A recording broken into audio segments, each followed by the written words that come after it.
Welcome to கஸ்து kitchen. இன்னைக்கு நம்ம ஒரு பெர்ஃபெக்ட்டான வெஜ் நகெட்ஸ் தான் செய்ய போறோம். அதுவும் மஷ்ரூமை வச்சு. இதுக்கு நீங்க ஒரு 2 ஸ்டெப்பை கரெக்டா ஃபாலோ பண்ணாலே போதும். பெர்ஃபெக்ட்டா நீங்களும் செய்யலாம். ஃபர்ஸ்ட் நம்ம கட் பண்ணணும். மஷ்ரூமை கரெக்டான ஷேப் அண்ட் சைஸ்ல நீங்க கட் பண்ணி செஞ்சீங்கன்னா பெர்ஃபெக்ட்டா ஜூஸியா வரும். Second one batter. பேட்டர் ரொம்ப தண்ணியாவும் இருக்க கூடாது, ரொம்ப கெட்டியாவும் இருக்க கூடாது. பெர்ஃபெக்ட்டான கன்சிஸ்டன்சில இருந்துச்சுன்னா நகெட் செம்ம கிறிஸ்பியா வரும். So வீடியோ ஸ்கிப் பண்ணாம ஃபுல்லா பாருங்க. Let's start the recipe.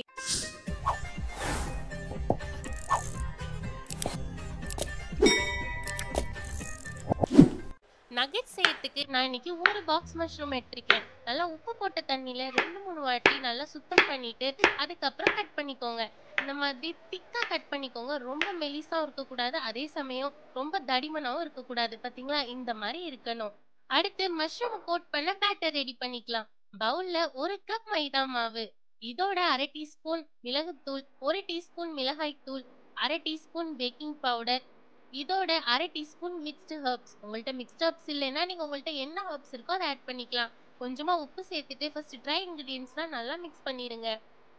அதுக்கப்புறமா கொஞ்சம் கொஞ்சமா தண்ணி சேர்த்துட்டு பஜ்ஜி மாவு பக்குவத்துக்கு கட்டி இல்லாம நல்லா ஸ்மூத்தா மிக்ஸ் பண்ணிருங்க.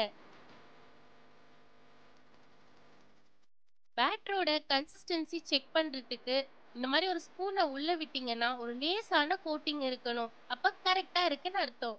நம்மளோட பேட்டர் பக்காவா ரெடி ஆயிடுச்சு. மஷ்ரூமும் கட் பண்ணி ரெடியா இருக்கு. அடுத்து நம்ம இதை கோட் பண்ணி பெர்ஃபெக்ட்டா எண்ணெயில பொரிச்சு எடுத்துடலாம். ஸ்லைஸ் பண்ணிருக்க மஷ்ரூம்ல இருந்து ஒரு பீஸ் எடுத்துட்டு மாவுல நல்லா டிப் பண்ணிருங்க. அதுக்கப்புறமா பிரெட் கிரம்ஸ்ல சேர்த்துட்டு கையை நல்லா தொடச்சிட்டு அதுல நல்லா கோட் பண்ணிக்கோங்க. கோட் பண்ணதுக்கு அப்புறமா லைட்டா அதை டேப் பண்ணிக்கோங்க. எக்ஸஸ் இருந்துச்சுன்னா அது ரிமூவ் ஆயிரும். நல்லா சூடான எண்ணெயில ஒவ்வொன்றா உள்ள இறக்கி விட்டுட்டு மீடியம் டு ஹை ஃப்ளேம்ல வச்சு நல்லா மொறு மொறுன்னு பொரிச்சு எடுத்துக்கோங்க. லோ ஃப்ளேம்ல இருந்துச்சுன்னா எண்ணெய் குடிக்க ஆரம்பிச்சிடும், அதனால மீடியம் ஃப்ளேம்லயே வச்சுக்கோங்க.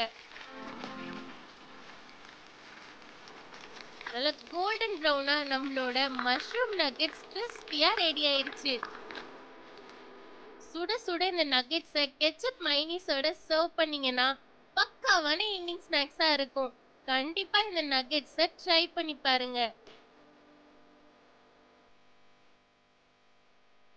இதே மாதிரி செஞ்சு உங்க ஃப்ரெண்ட்ஸ் அண்ட் ஃபேமிலியோட என்ஜாய் பண்ணுங்க.